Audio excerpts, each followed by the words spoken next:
की, पूज्य निष्कम सागर जी महाराज की, समस्त मुनि संघ की।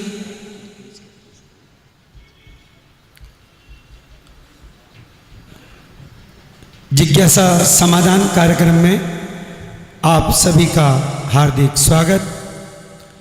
जिज्ञासाएं आपकी समाधान परम पूज्य मुनि पुंगव 108 श्री सुधा सागर महाराज जी के। एक बार जोरदार ताली बजा के सुधा कलश चैनल के माध्यम से ऑनलाइन जिज्ञासाएं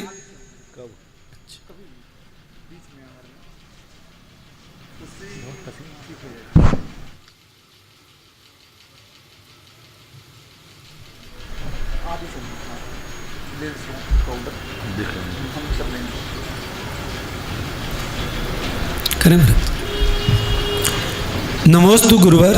मर्दुल जैन जबलपुर से पूछ रहे हैं, महाराज जी मेरा 1 साल में 2 बार एक्सीडेंट हो गया और दोनों बार तीर्थ यात्रा में जाने में दोनों बार हम बचे हैं।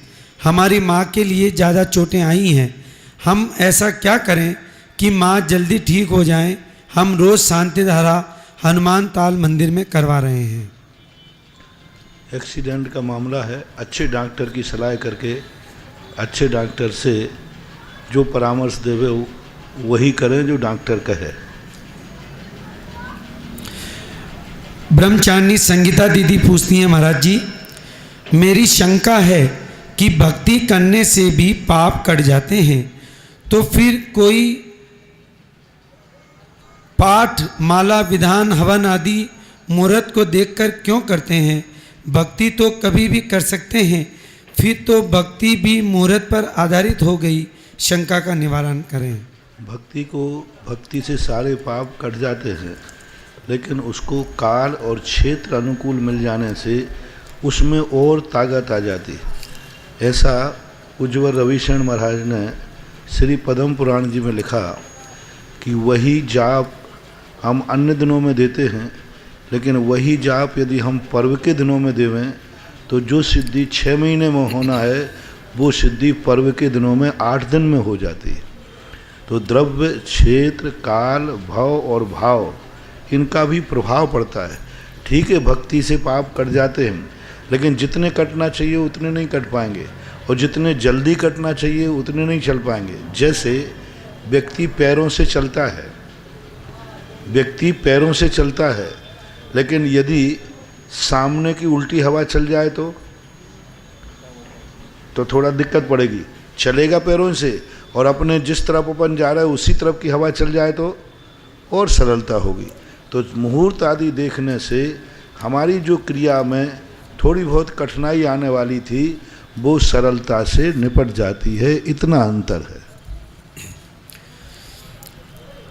महाराज जी सुशीला पाटनी आर के मार्बल पूछ रही हैं कि इस्लाम धर्म में कुरान, हिंदुओं में गीता, सिखों में बाइबल, सिखों में गुरुवाणी ग्रंथ हैं, तो जैन धर्म का ऐसा कौन सा ग्रंथ है जिसको हम एक सार्वजनिक रूप से ग्रंथ मान सकें? जैन दर्शन में एक श्रवण सुत्तम नाम का एक ग्रंथ है, जिसका हिंदी अनुवाद पूज्य आचार्य महाराज ने जैन गीता नाम से किया है। वह ग्रंथ इसी उद्देश्य से ही बनाया गया था कि हर संप्रदाय के पास एक कोई ना कोई ग्रंथ है जो पूरे उनके दर्शन को बताता है। तो जिनेन्द्र वर्णी ने विनोबा भावे के कहने पर, क्योंकि ये प्रश्न विनोबा भावे ने उठाया था और विनोबा भावे ने अनेक लोगों से कहा, लेकिन जिनेन्द्र वर्णी को जब कहा तो जिनेन्द्र वर्णी ने विनोबा भावे की इस बात को मान करके और एक श्रवण सुत्तम नाम का ग्रंथ लिखा, जिसमें उन्होंने कुछ नहीं लिखा, समस्त आचार्यों की जिनवाणी का जो सार है उस सार को संकलन करके और इस नाम से लिखा है। इसलिए जैनियों का हार्द को समझने के लिए श्रवण सुत्तम नाम के ग्रंथ को पढ़ सकते हैं, किसी दूसरे को बता सकते हैं। रमेश गदिया गांधीधाम से पूछते हैं, महाराज जी हमारे यहाँ मंदिर के मूलनायक भगवान और यदि इंग्लिश में कोई पढ़ने वाले हों विदेशी कि जैन दर्शन क्या है, तो key of knowledge doctor barrister Champat Rai ने लिखी थी। बैरिस्टर चंपत राय ने एक बहुत अच्छी पुस्तक लिखी थी बहुत पहले अंग्रेज़ों के लिए, जैन धर्म कैसे समझाएं। तो एक बहुत 300-400 पेज की पृष्ठ है, इंग्लिश में है, की ऑफ नॉलेज। इसलिए यदि आधुनिक लोगों के लिए इंग्लिश पढ़ने वालों को देना है तो की ऑफ नॉलेज दें, उसका प्रकाशन भी पुनः हो चुका है। और जो सामान्य धार्मिक पढ़ने वाले हैं, श्रमण सुत्तम हिंदी भी है और प्राकृत संस्कृत भी उसमें है। जैन लॉ भी लिखी है महाराज जी चंपत राय जी ने, जैन लॉ भी लिखा है, लेकिन की ऑफ नॉलेज में सारा जैन दर्शन का सार उसमें आधुनिक भाषा में लिखा हुआ। रमेश गदिया गांधी धाम से पूछते हैं, महाराज जी हमारे यहाँ मंदिर के मूलनायक भगवान और उनके दाएं और बाएं दोनों तरफ ही भगवान विराजमान हैं, जो अचल हैं। उनके नीचे 4 भगवान की मूर्ति जो चल है वह विराजमान है। जब मूलनायक भगवान का अभिषेक करते हैं तो वह चारों भगवान की दृष्टि हमारे पैरों में आती है, क्या यह उचित है? मार्गदर्शन। उन जो चारों भगवान जो अचल रूप चलायमान रखे हुए हैं जी, उनको उठा लेना चाहिए। जब मूल 3 भगवानों का अभिषेक करें तो उन चारों भगवानों को उठाकर टेबल पर रखना चाहिए, तभी मूल नायक का अभिषेक करना चाहिए। नहीं तो नीचे के जो छोटे 4 भगवान हैं उनकी आसाधना मानी जाएगी, दोष माना जाएगा। श्री सुनील कुमार जी जैन एडवोकेट और इसके पश्चात कैलाश जैन तैयार रहें।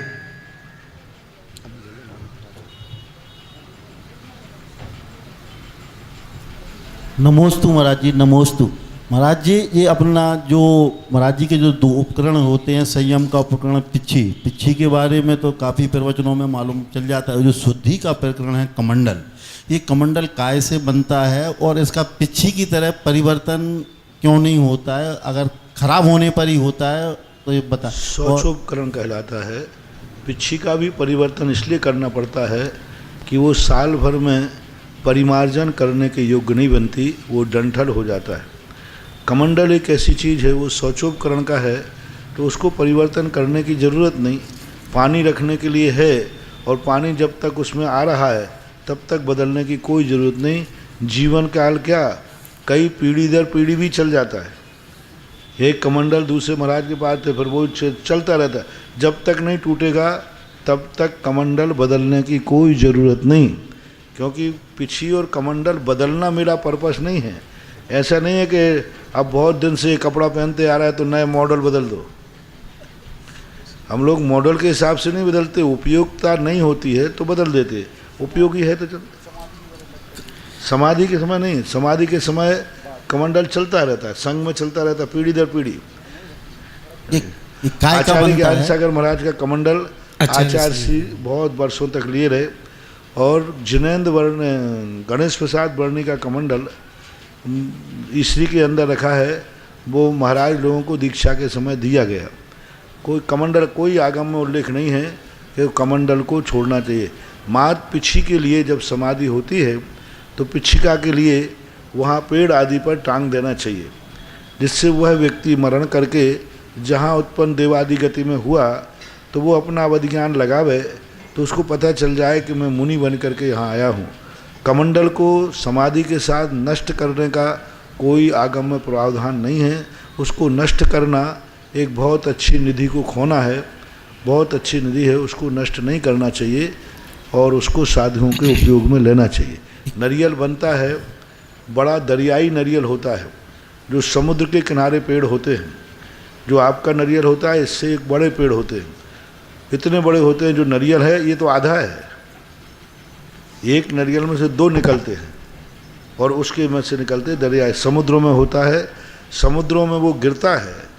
समुद्रों के जो तट होते हैं बहुत, तो समुद्र में तो समुद्रों की लहरों में चपेट में आते आते आते आते वो किनारे पे आ जाते हैं। तो जो किनारे पे आ जाते हैं वो बाज़ार में आकर के हम लोगों के काम आते हैं। एक आगम के अनुसार तुमड़ी का भी नरियल बनाया जा सकता है। एक तुमड़ी आती थी, जंगलों में ये नरियल के नहीं मिलते थे तो तुमड़ी होती है। तुमड़ी को साधु सूखी तुमड़ी को स्वयं तोड़ सकता है, गीली को नहीं, उसके गावे को पत्थर आदि से निकाल करके और पकड़ने लायक बना करके उसका प्रयोग किया जा सकता है। अब आजकल के लकड़ी के भी बनने लगे हैं।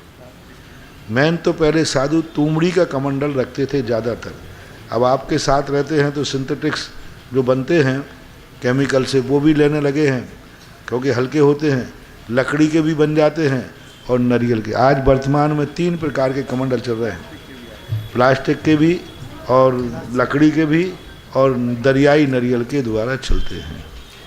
धातु का क्यों नहीं उपयोग में ले सकते? धातु एक परिग्रह की कोटि में आता है और धातु का मूल्यांकन अलग ढंग से होता है। धातु के लिए कोई आप चोरी, हम साधु लोग ऐसी कोई वस्तु ग्रहण नहीं कर सकते जो गृहस्थों के उपयोग में आती है। पूज्यवर भट्टकेर महाराज ने स्पष्ट लिखा है कि ऐसी वस्तु का प्रयोग न करें जिसको गृहस्थ उपयोग करते हों और कभी गृहस्थ की उस पर नीयत खराब हो जाए तो विकास। और जब धातु का प्रयोग करेंगे तो जब पीतल का कर सकते हैं तो कोई भक्त आके सोने का भी दे सकता है, और सोने का कमंडल आया नहीं, हमें अपने प्राण बचाना भी मुश्किल पड़ जाएगा। कोई कमंडल तो 1-8 किलो का तो बंधेगा। अब 1-8 किलो सोने के कमंडल महाराज ले लें तो वे कितने दिन जिंदा रहेंगे। इसलिए ऐसी वस्तु का उपयोग साधु करता है जो गृहस्थों के किसी काम में नहीं आवे, उसका मन उस पर नहीं डोलना चाहिए। श्री कैलाश जैन और उसके पश्चात कमला सोगानी तैयार रहें। नमोस्तु महाराज जी, नमोस्तु नमोस्तु नमस्ते। महाराज जी, मेरा प्रश्न ये है कि जैन धर्म का सार क्या है? ब्रह्मचारी त्यागी वृत्ति लोग या तो ऊपर बैठ जाओ या इधर बैठ। हाँ, यही तो वो तखत पड़ा ना, उस पर बैठ जाओ तुम।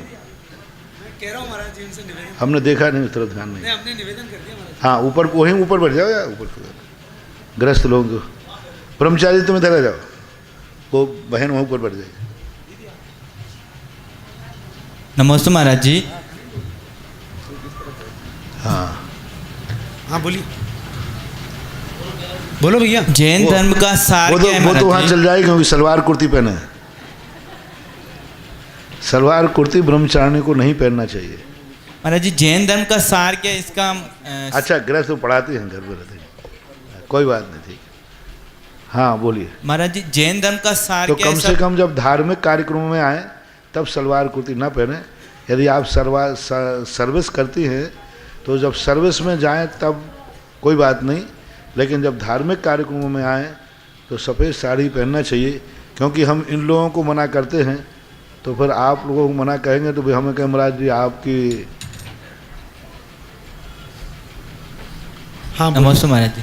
महाराज जी, जैन धर्म का सार क्या? जैसे सब धर्मों में ये अलग रहता है, तो हम किसी को भी बताना हो तो जैन धर्म में स्पेशल क्या है? ये धर्म बहुत कठिन होता है, तो ऐसा क्या है? कैसे बताएं लोगों की जैन धर्म थोड़ा सा अलग है? जैन धर्म की सबसे बड़ी विशेषता यही है कि जैन धर्म में भगवान के दर्शन, हर क्रिया भगवान बनने के लिए की जाती है। जैन दर्शन की सबसे बड़ी विशेषता है कि जैनियों के लिए हर व्यक्ति को भगवान बनने का अधिकार है। जैन धर्म की विशेषता यह है कि वह भगवान की पूजा करता है पूज्य बनने के लिए, पूजा करने के लिए नहीं।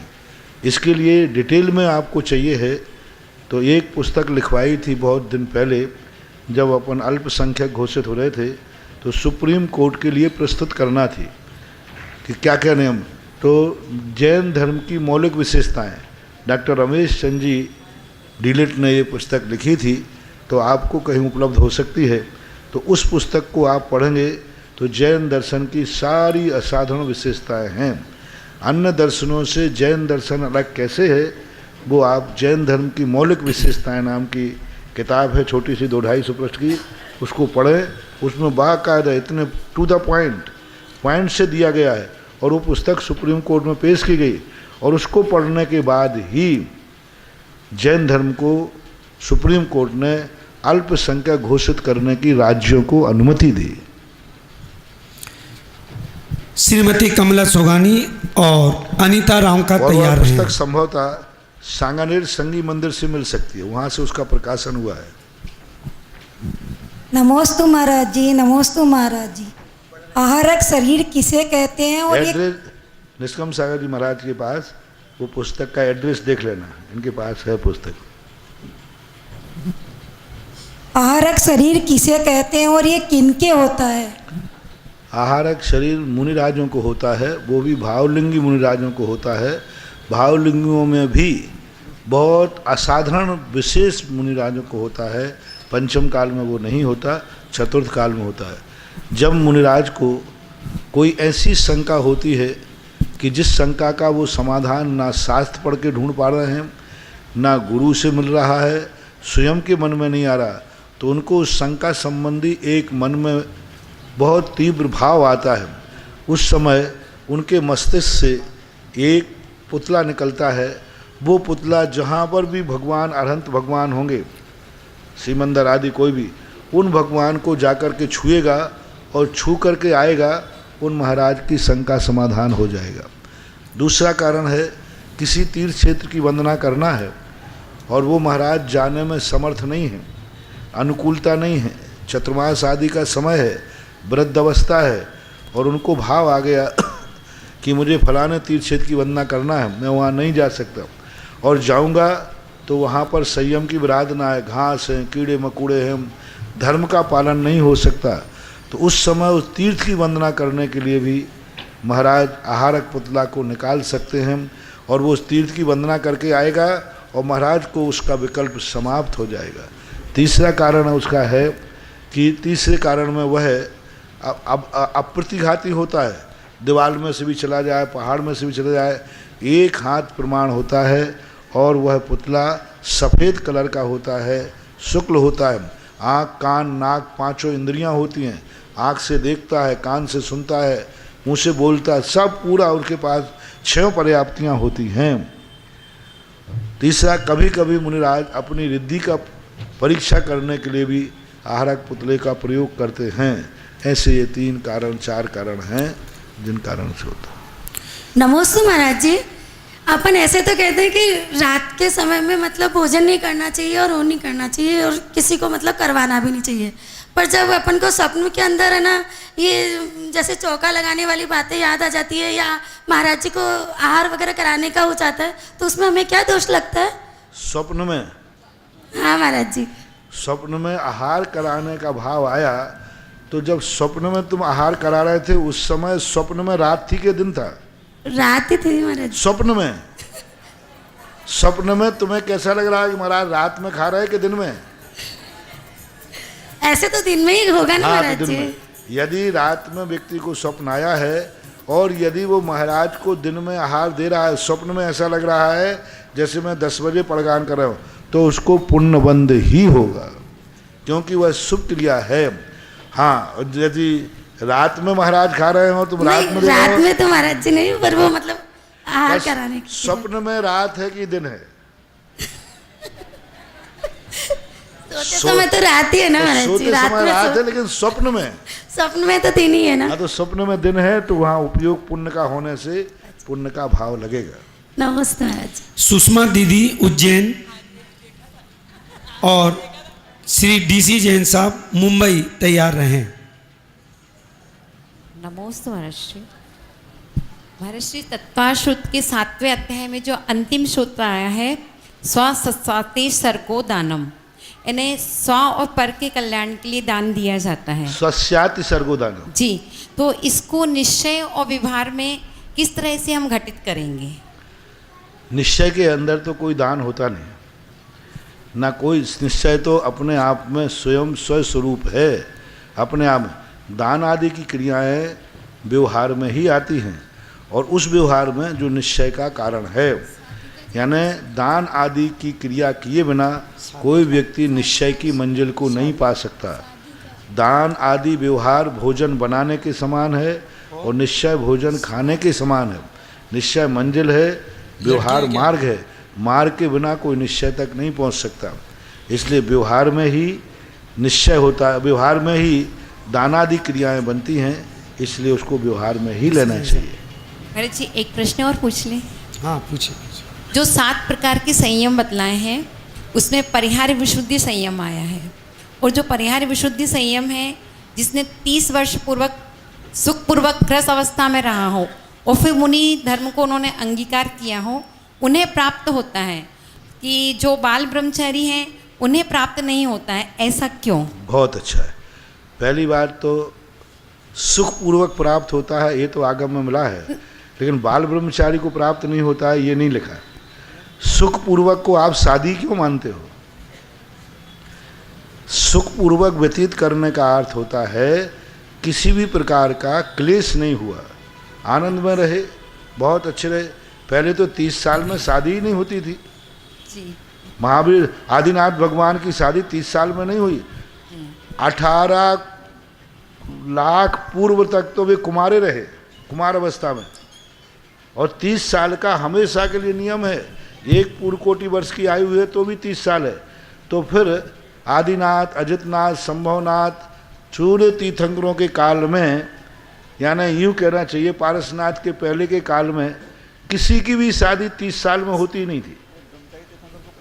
आयु भी बहुत बड़ी थी। और कोई अन्य की वो तो उदाहरण दे रहा हूँ। 30 साल तक किसी की भी शादी नहीं होती थी पहले। 30 साल में तो वो इतना छोकरा होगा कि अभी तुम्हारा 1 साल का भी नहीं है।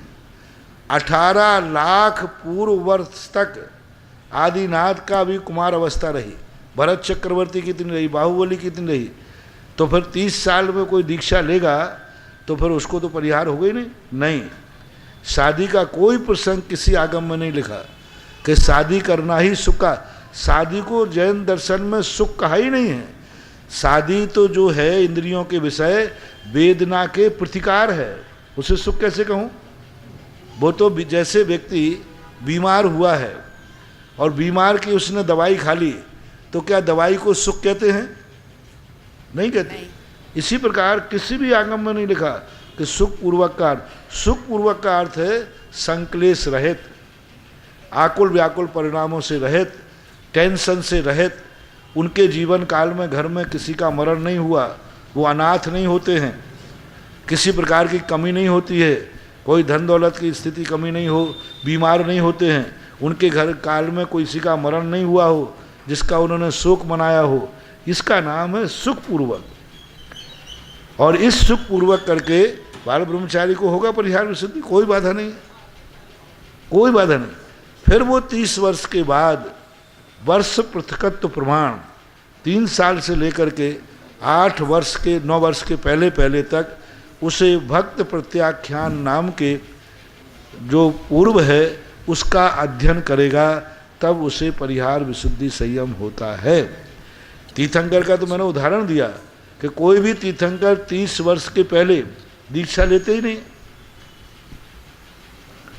इसलिए अब महावीर की 30 वर्ष तक तो उन्होंने दीक्षा का भाव नहीं हुआ, तो 30 वर्ष तक उनकी शादी क्यों नहीं हुई? शादी तो पहले जल्दी होना चाहिए। नहीं, ऐसा कोई नियम नहीं। डीसी जैन साहब है उनके लिए नहीं होगा। बाल ब्रह्मचारी हो चाहे गृहस्थ हो, यदि गृहस्थ पहले बन गया, देखो 30 साल का जो सुखपूर्वक गृहस्थी में रहा हो, ऐसा पूज्यवर वीरसेन स्वामी ने लिखा है। तो सुखपूर्वक का अर्थ मात्र इतना ही है, विवाह से न लेकर के बाकी सुखपूर्वक से रहें। और जो 30 साल जल्दी दीक्षा ले ली है उनको परिहार विशुद्धि संयम नहीं होना चाहिए, ऐसा पूज्यवर वीरसेन स्वामी का मत दिखता है। नमोस्तु महाराज श्री, नमोस्तु महाराज श्री, नमोस्तु महाराज श्री। मेरी एक छोटी सी प्रश्न है। आजकल हर रेस्टोरेंट में जैन भोजन मिल रहा है, प्लेन में जाओ जैन भोजन मिल रहा है, 5 स्टार होटलों में भी जैन काउंटर लग रहा है। जब महावीर जी से मैं निकल रहा हूँ, सामने जैन भोजनालय है, उसमें लिखा है नाश्ते में आलू के पराठे मिल रहे हैं।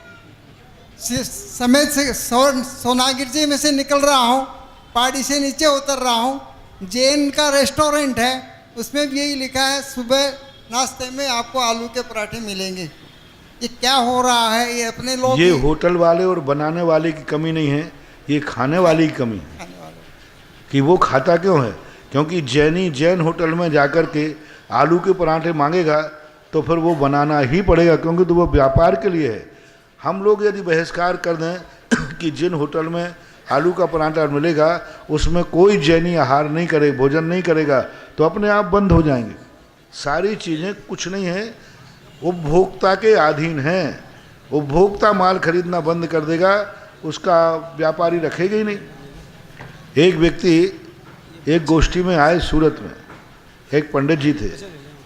उन्होंने कहा महाराज जी बताओ, आपके सानिध्य में जैन गोष्ठी हो रही है और हम घर में बासी रोटी नहीं खाते हैं और हम व्रती हैं, और इन लोगों ने पता नहीं ये खाकड़े खिला दिए, खाकड़े। और खाकड़े थोड़ा गुजरात में 8-8, 15-15 दिन के होते हैं। महाराज यहाँ आकर के तो आपके सानिध्य में हम भ्रष्ट हो गए, सब कुछ गड़बड़ हो गया। तो कहीं महाराज आपको ये बताएं इनको कि इनको खाकड़े बनाना चाहिए या नहीं। तो मैंने कही पंडित जी उनको बनाना चाहिए या नहीं ये तो बाद में कहूँगा, तुम्हें खाना चाहिए कि नहीं? तुम्हें मालूम था कि ये खाकड़े हैं? बोले मालूम था। तुम्हें ये भी मालूम था पहले दिन कि ये बासे होते हैं? बोले ये भी मालूम था। तो तुमने पहले ही दिन क्यों नहीं कहा या मना क्यों नहीं किया? बोले मना इसलिए नहीं किया कि वो अच्छे लग रहे थे। अब बोलो, अब गृहस्थ क्या करे? गृहस्थ के यहाँ तो रूढ़ी है कि भाई हम गुजरात में खाकड़े सभी लोग खाते हैं। अब यदि तुम पहले ही दिन मना कर देते तो कम से कम वो 3 दिन तक, तो मैंने कही पहले दिन क्यों नहीं बनाया कि वो बहुत अच्छे लग रहे थे, पहली बार खा रहा था इसलिए मैंने मना नहीं किया। अब बोलो किसकी गलती है? बनाने वाले की, खाने वाले की? खाने वाले। बनाने वाला तो कर हमारे यहाँ तो सब लोग खाते हैं गुजरात में। तो यही स्थिति हो रही है। आज शिखर जी गिरनार की में रास्ते में लोग होटलें लगा रहे हैं, सब कुछ बेच रहे। कौन कर रहा है? गारंटी में सारी होटलें नीचे आ जाएंगी। बस शिखर जी की पहाड़ पे चढ़े दिगंबर श्वेतांबर, तो एक नियम ले ले में कि हम रास्ते में पानी नहीं पिएंगे। तो उनको पागल हैं जो वहाँ बैठे थे, अपना लेके चले जाए। हम मांग कर रहे हैं तो होटल वाला रख रहा है, इसलिए गलती उपभोक्ता की, बेचने वाले की नहीं है, खाने वाले की।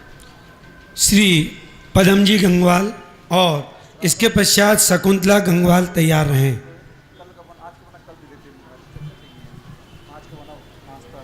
महाराज जी नमोस्तु नमोस्तु नमोस्तु। पीयू पीयू शकुंतला नहीं, दिन में यदि रखा है। हाँ एक मिनट। हाँ नमोस्तु नमोस्तु नमोस्तु महाराज। आहारक और अनाहारक क्या होता है? और जो संसारी जीव सीधी गति में जाता है वो अनाहारक होता है या आहारक होता है? आहारक और अनाहारक की दशा कहलाती है जो जीव सदा 24 घंटे आहारक रहता है। मरने के बाद जब शरीर छोड़ता है, क्योंकि आहार का संबंध शरीर से है, आत्मा से नहीं। और शरीर बिना आहार के जब वो शरीर छोड़ देता है तो उसे आहार की ज़रूरत नहीं रहती। तो जब विक्रय गति में वो जाता है, एकम दौ त्रीन वाना आहार कहा, एक समय, 2 समय, 3 समय, इनके द्वारा वह आहार ग्रहण नहीं करता। एक समय में करता है जो एक मोड़ा लेके जाता है, दूसरे समय में उत्पन्न हो जाता है। और जो पहली एक समय वर्ती जो ऋजु गति से जाता है वो आहारक ही होता है, उसे अनाहारक नहीं कहा। क्योंकि इधर मरना हुआ, उधर उसका जिंदा होना हुआ, तो उसको विग्रह गति में अनाहारक, क्योंकि एक समय अभेद्य है, उसका भेद नहीं किया जा सकता। इसलिए ऋजु गति से जाने वाले जो हैं वे आहारक ही रहते हैं, उनको अनाहारक नहीं होता। जो 1 मोड़ा, 2 मोड़ा और अधिकतम 3 मोड़े, 3 मोड़े तक जो रहते हैं वो अनाहारक दशा रहती है उस समय। और आहार का अर्थ कितना है? 9 कर्म वर्णाएं ग्रहण नहीं करते। कर्म तो बंद हो रहा है, आहार का अर्थ होता है 9 कर्म वर्णाएं। जब 9 कर्म ही नहीं है तो 9 कर्म वर्णाओं की भी जरूरत नहीं है। इसलिए नमस्ते। श्रीमती शकुंतला गंगवाल और इसके पश्चात नवीन बाकलीवाल तैयार रहें। नमोस्तु गुरुवार, नमोस्तु गुरुवार, नमोस्तु गुरुवार। पहले, दूसरे, तीसरे काल में जो भोग भूमि के जीव होते हैं, तो उन जीवों की जो सारी इच्छाएं तो कल्प वृक्षों से ही पूरी हो जाती है। तो फिर वे अपना समय व्यतीत कैसे करते हैं और वहाँ से जीव कहाँ जाते हैं? जिस दिन आपको रोटी नहीं बनाने सकती उस दिन आपका दिन कैसा करता है? रोटी का दिन, रोटी बनाने का दिन मुश्किल से करता है या जिस दिन नहीं बनाना पड़ती उस दिन मुश्किल से करता है? नहीं, लेकिन उनका तो पूरा समय जैसे कल्प वृक्षों से। नहीं, मैं पूछ रहा हूँ ना कैसे करता है? वो दिन पता ही नहीं चलता है। जिस दिन आपको धंधा पानी व्यापार नहीं करना पड़े, सब प्रकार के सुख हों, वो दिन ज़्यादा करता है कि नौकरी पे जाना पड़े वो दिन कठिन से करता है? अरे भाई सुख के दिन होते हैं, उनका इतना बड़ा वैभव होता है, इतनी भोग भूमियों में होते हैं कि वे जाकर के उनको समय ही नहीं रहता। नाना प्रकार की बिक्रियां। अब दिन भर यदि किसी को टीवी चले, नाटक होवे, तो आप लोग एक छोटे से टीवी में घंटों निकल जाते हैं। उनके यहाँ तो ऐसा टीवी है अवध ज्ञान का, उनके यहाँ तो और ज़्यादा वैभव का, प्रकृति प्रदत्त इतने वैभव होते हैं कि सुख के दिन उनको पता ही नहीं चलते कैसे निकल जाते हैं। ये तो दुख है, बनाना, करना, पुरुषार्थ करना कोई नहीं करना चाहता।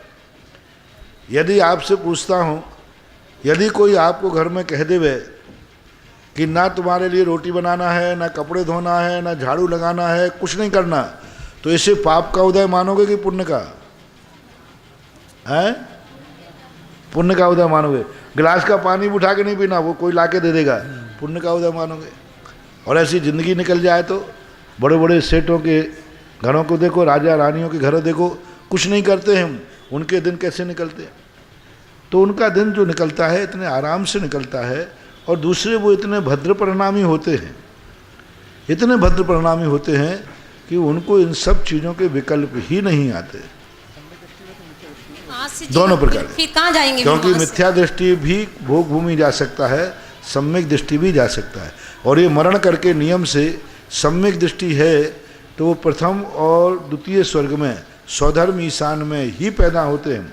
और यदि मिथ्या दृष्टि है तो भवनत्रक में पैदा होंगे, लेकिन भोग भूमि जीव मर करके देवगति में जाता है। उसका कारण है कि वहाँ कोई विचार नहीं है, कोई पाप नहीं है, कोई अत्याचार नहीं है, चोरी डकैती हिंसा नहीं है, परिग्रह आदि की भी ज़्यादा लालसा नहीं है। जितना है उसमें वो संतुष्ट रहते हैं, इसलिए वो देव ही जाते हैं।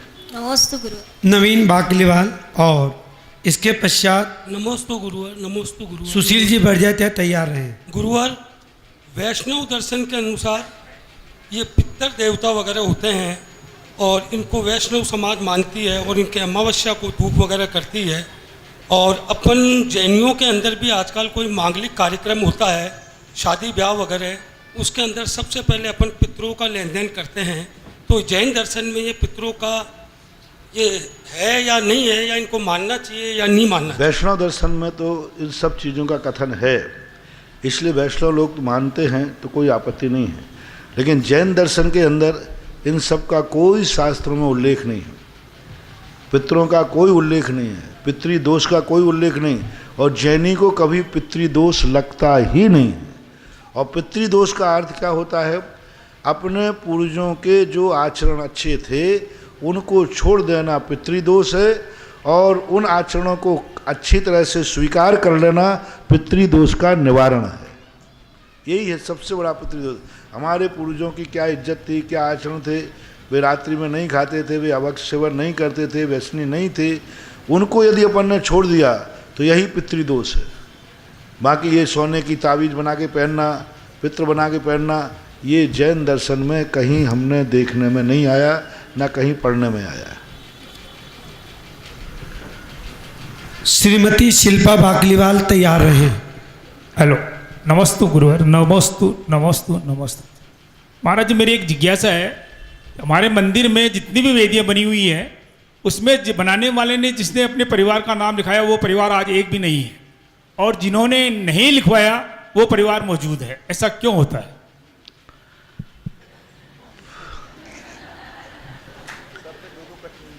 परिवार में नाम लिखाने और नहीं लिखाने से पुण्य की हीनादिकता तो हो सकती है,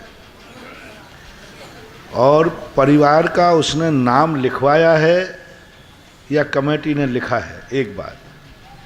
यदि उसने नाम लिखवाया है तो किस पर्पस से लिखाया, उसके अभिप्राय में मान कसाय से लिखाया है तो गलत है।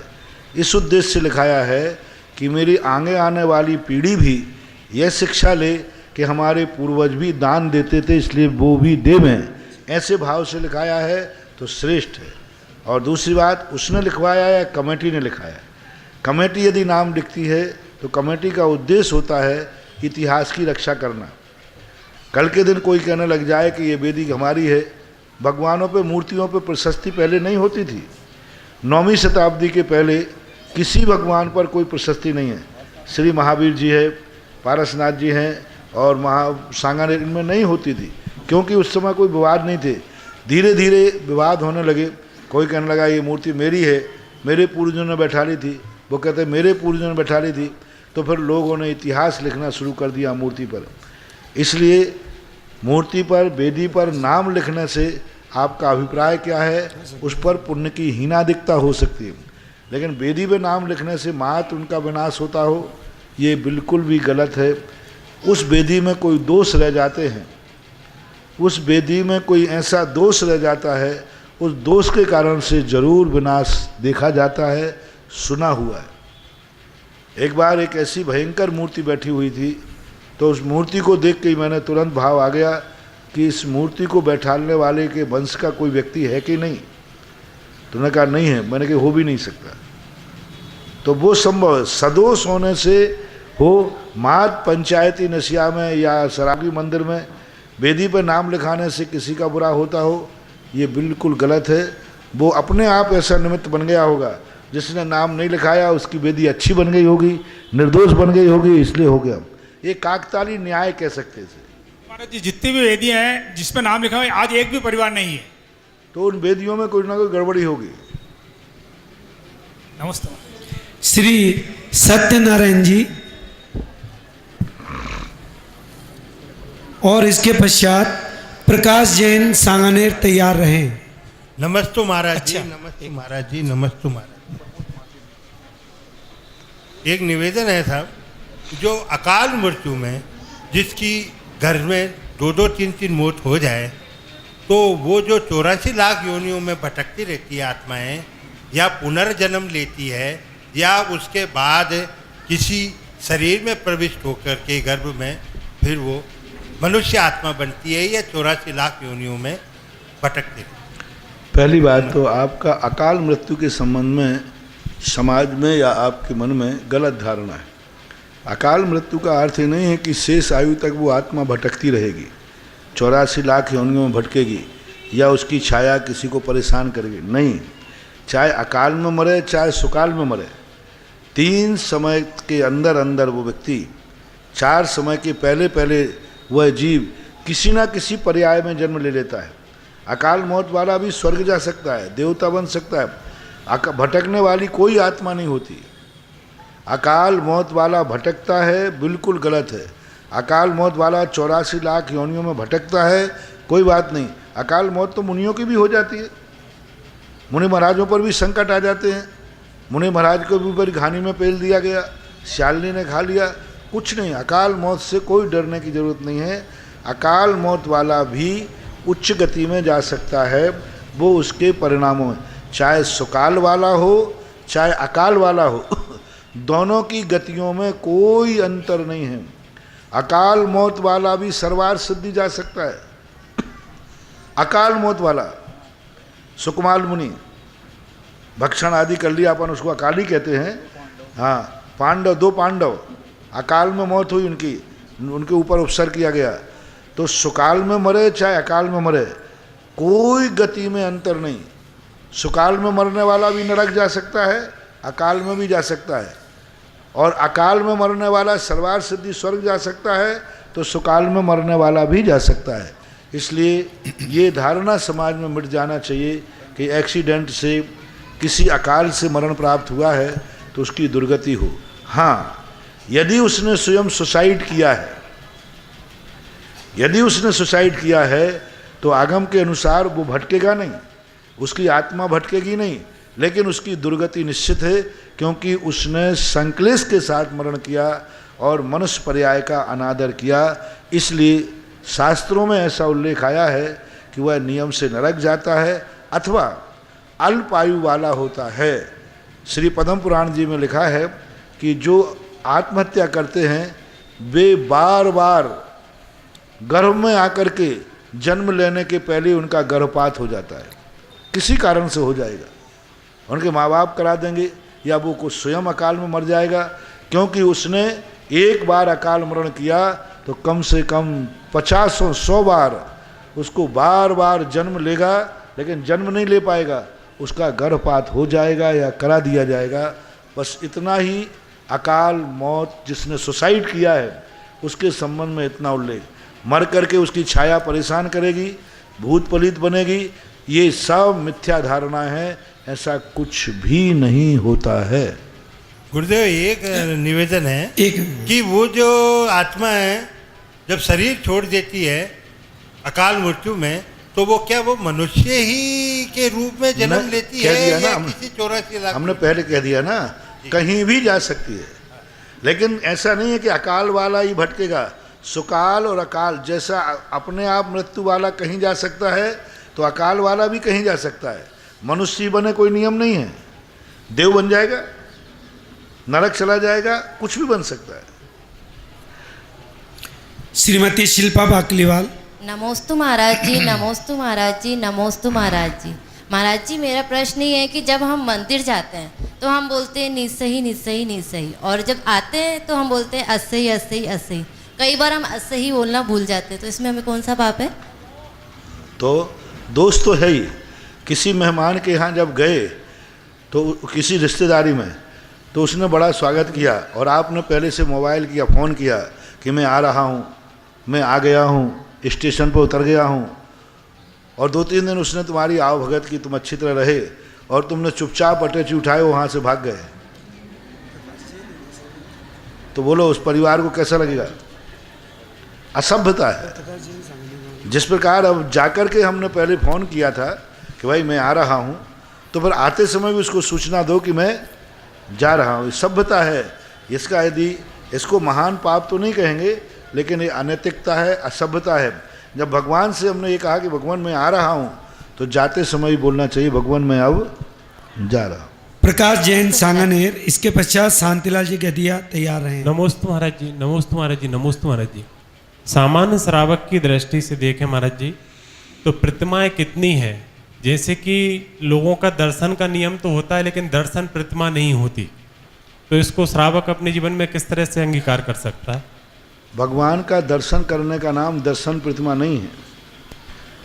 अभिषेक पूजन का भी नियम है कि बिना अभिषेक पूजन के हम भोजन नहीं करेंगे, तो भी दर्शन प्रतिमा नहीं है। दर्शन प्रतिमा एक चारित्र का विषय है, उससे भगवान के दर्शन का कोई लेना देना नहीं है।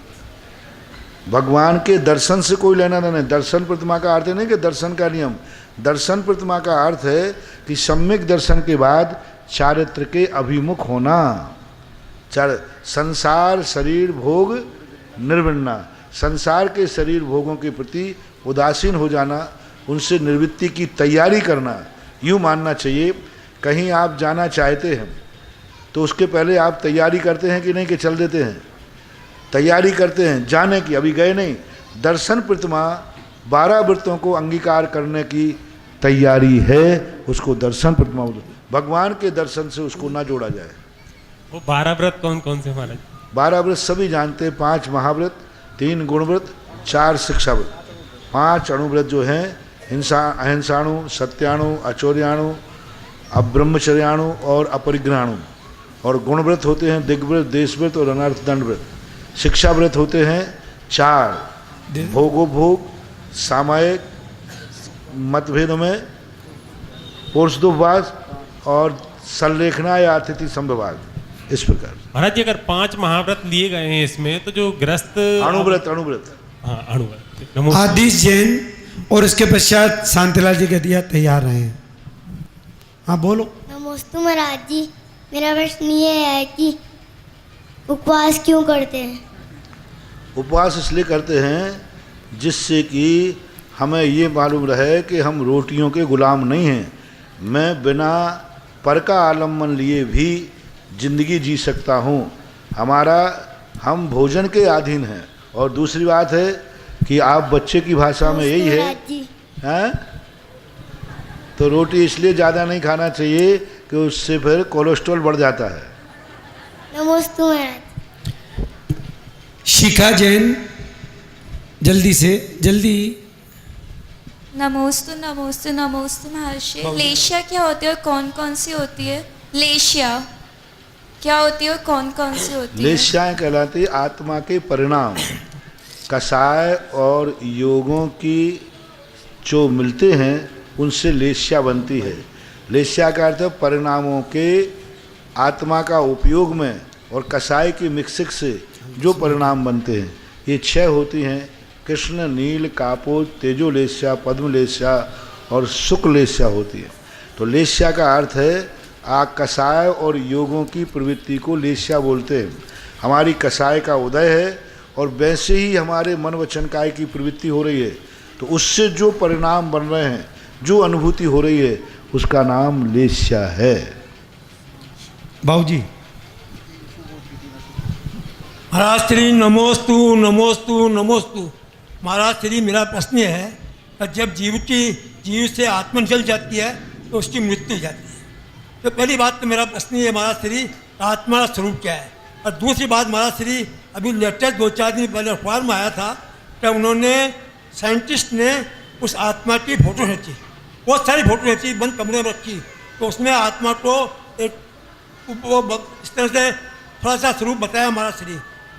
वो आत्मा नहीं है। और दूसरा प्रश्न मेरा प्रश्न है महाराज श्री, जब आत्मा शरीर से जाती है तो ये अपने आप बतलाया गया है कि थोड़ी देर में मौत करके और दूसरे में जन्म ले लेती है।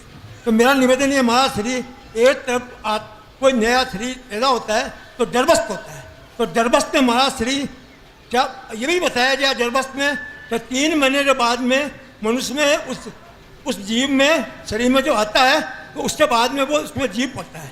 तो शरीर मेरा प्रश्न है महाराज श्री, तो क्या आत्मा जाती है तत्काल जीव बन जाती है? ठीक।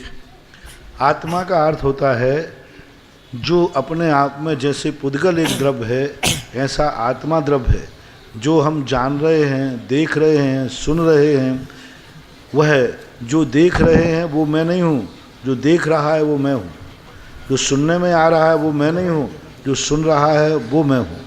जो बोलने में आ रहा है वो मैं नहीं हूँ, जो बोल रहा है वो मैं हूँ। तो आत्मा एक ज्ञाता दृष्टा है, आत्मा का एक स्वतंत्र अस्तित्व है। रही बात, आत्मा जब मरण करती है या जन्म लेती है तो 3 महीने के बाद आत्मा नहीं आती। जिस समय आत्मा के गर्भ में रज और वीर्य का सम्मेलन होता है, जैसे डॉक्टर के अनुसार डिम्ब बोलते हैं, उनसे जब मेल होता है उसी क्षण दीप आ जाता है, उसी क्षण तुरंत। अथवा अधिकतम पूज्यवर शिव कोटि महाराज ने 1 सप्ताह का समय दिया कि 1 हफ्ते के अंदर अंदर 7 दिनों के अंदर अंदर जीव आ सकता है। जैसे वो मेल डिम्ब के साथ जो मेल हुआ वो आज मेल को प्राप्त हो गया और वो 7 दिन तक यथावत माँ के गर्भ में पड़ा रह सकता है। 7 दिन तक कोई जीव नहीं आया, 7वें दिन के अंतिम समय में वहाँ तक जीव आता है। यदि 7वें दिन जीव नहीं आया तो फिर वहाँ जीव की उत्पत्ति नहीं होगी और निस्सरित हो जाएगा, गिर जाएगा। इसलिए ये जो कल्पनाएं हैं कि 3 महीने के पहले गर्भपात करा लो, उसमें अभी जीव नहीं आया। 1 महीने के पहले गर्भपात करा लो, उसमें जीव नहीं आया। नहीं, उसमें जीव उसी दिन आ जाता है। 10 दिन के अंदर जन्म ले आने के बाद 10 दिन में तो वो अपना शरीर का निर्माण शुरू कर देता है। 10 दिन में तो वो अपने पॉइंट बना लेता है कि यहाँ आँख आना है, यहाँ कान आना है, ये। और विज्ञान लोग भी इस बात को मानते हैं, लेकिन वो बस जब तक अंगोपांग दिखेंगे नहीं तब तक जीव नहीं मानते हैं। लेकिन जीव आ गया उसमें, इसमें कोई संदेह नहीं। और जो मोड़ा लेकर के जो जीव आता है वो कहीं से भी आ सकता है, 1 इंद्री से भी आ सकता है, पृथ्वी काय से भी आ सकता है, नरक से 84 लाख योनियों में से कहीं से भी जीव आकर के गर्भ में आ सकता है।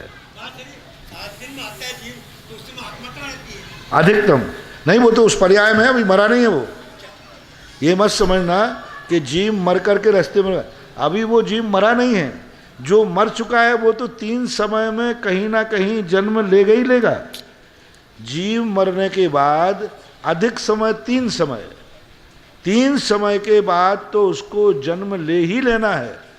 यदि 8 दिन तक वो नहीं आया तो अभी वहाँ से मरा नहीं है। जब तक वो मरेगा नहीं तब तक वो आएगा भी नहीं।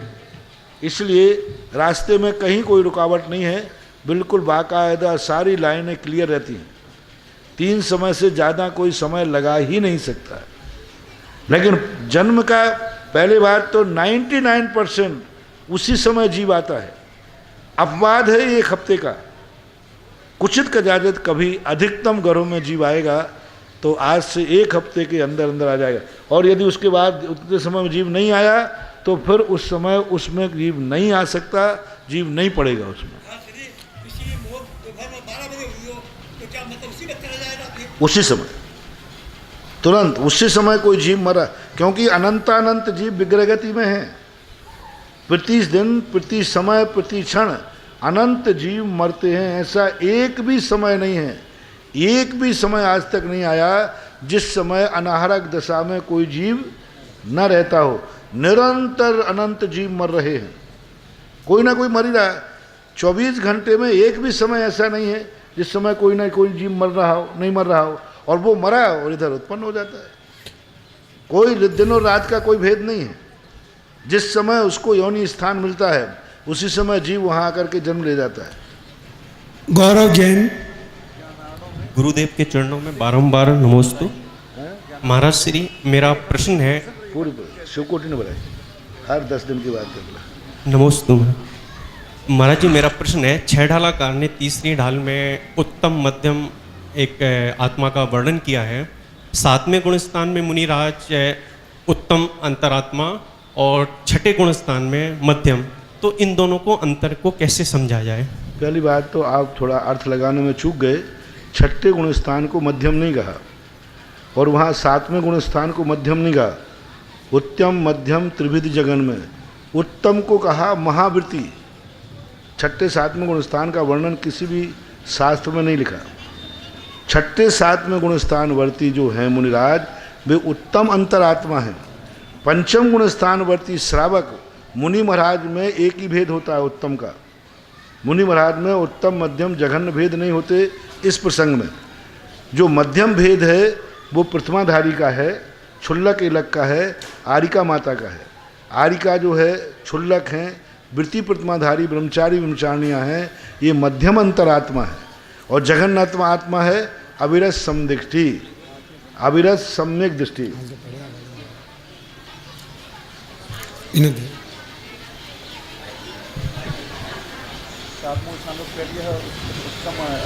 हमें आगम नहीं मिला ऐसा।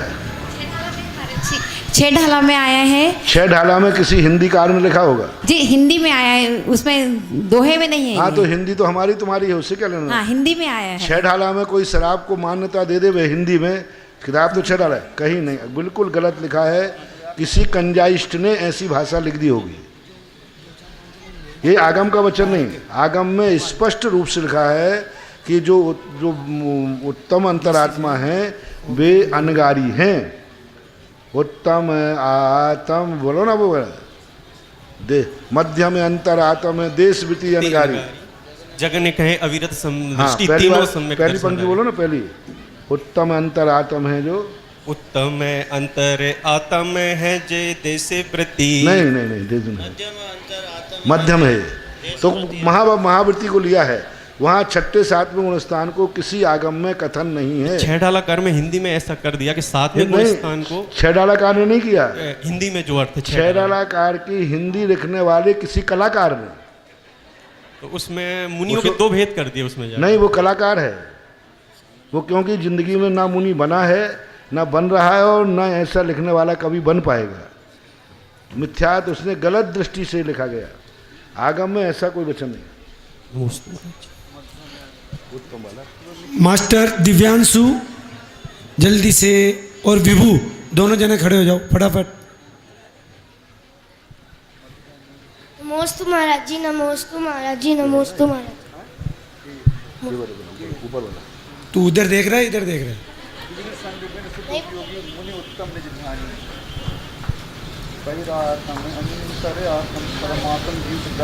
हाँ, पिना दे इसको मारा। उत्तम मध्यम जगन त्रिविधि अंतर आत्म ज्ञानी विविध संग शुद्ध उपयोगी मुनि उत्तम निज ध्यानी। मध्यम अंतर आत्म है द्विविध संग बिन शुद्ध उपयोगी मुनि। तो 2 विधि संग बिन यदि ये लेते हैं तो फिर वो 2 विधि संग का त्याग जो है वो तो 11वें गुण स्थान में है। 11वें 12वें गुण स्थान में ही शुद्ध उपयोग है और 24 प्रकार के परिग्रह का त्याग है। तो यहाँ उनको समान रूप से ग्रहण कर दिया गया, क्योंकि उन्होंने त्यागने का संकल्प कर लिया है, इसलिए वहाँ दिया गया है। शुद्ध उपयोगी। दुविध संग बिन शुद्ध उपयोगी मुनि उत्तम निधानी।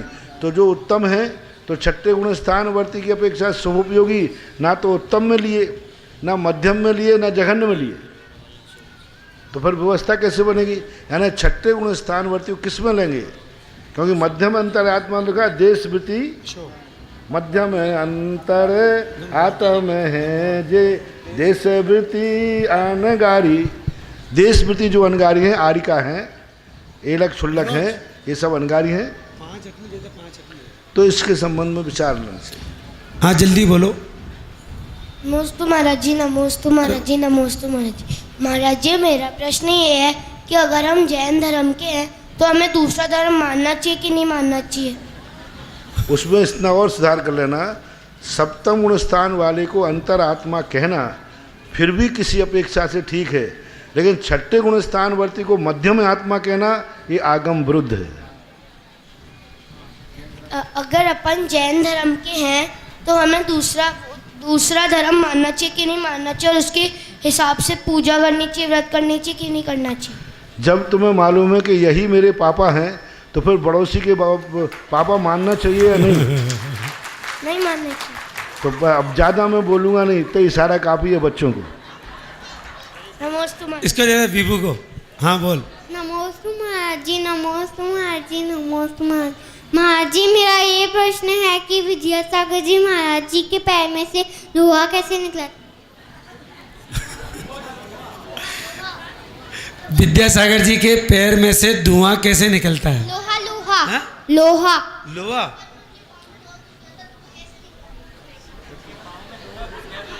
अब लोहा उनके पैर में से निकलता है, कभी कील निकल जाती होगी, लग जाती होगी, तो कोई श्रावक को पता चल जाता है, वो सुई से निकाल देता है।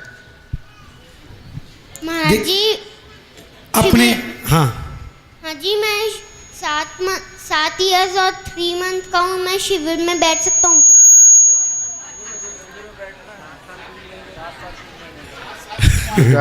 शिविर में बैठ तो जाएगा, रात में मम्मी की याद आएगी तो मैं कहाँ से तेरी मम्मी को लाऊंगा? नहीं आएगी। आएगी, वो तो पक्का है मेरे शिविर में। नहीं आएगी। हाँ देखूंगा, पर देखूंगा। देखिए जो आज के भक्ति कलश पुण्यार्जक हैं श्री भागचंद जी काला, सुने कम से कम 15 साल 12 साल से नीचे बच्चों को शिविर में नहीं बैठा लेंगे, क्योंकि बहुत कठिन होता है, एक आसन से बैठना पड़ता है, तो बच्चे हैं कहीं गड़बड़ हो जाता है, तो 15 साल से ऊपर के बच्चों को ही लिया जाए। कोई विशेष में यदि 12 साल का बच्चा भी विशेष होता है, एक बच्चा 8 साल और 10 साल में भी मेरे शिविर में आया, लेकिन उसने 10 लाख क्षण पर में 10 दिन में 5 उपवास किए निर्जल। हाँ पहले मैंने उसको रिजेक्ट कर दिया, वो कहता महाराज जी आप मेरे से उपवास करा लो। मैंने कहा ठीक है, तू 1 दिन के लिए भर्ती हो जा। और उसने 24 घंटे निर्जल उपवास किए, दूसरे दिन 11 बजे पालना की और 5 उपवास किए, और उसके बाद वो जब से शिविर में आते आते कम से कम उसने 20 शिविर अटेंड किए और निरंतर आ रहा है। हो सकता है इस बार भी आवे, तो मैं बता दूंगा कि 8 साल से शिविर, 8 वर्ष का था तब से शिविर अभी तक अटेंड करता आ रहा है। बहुत सुंदर। और जो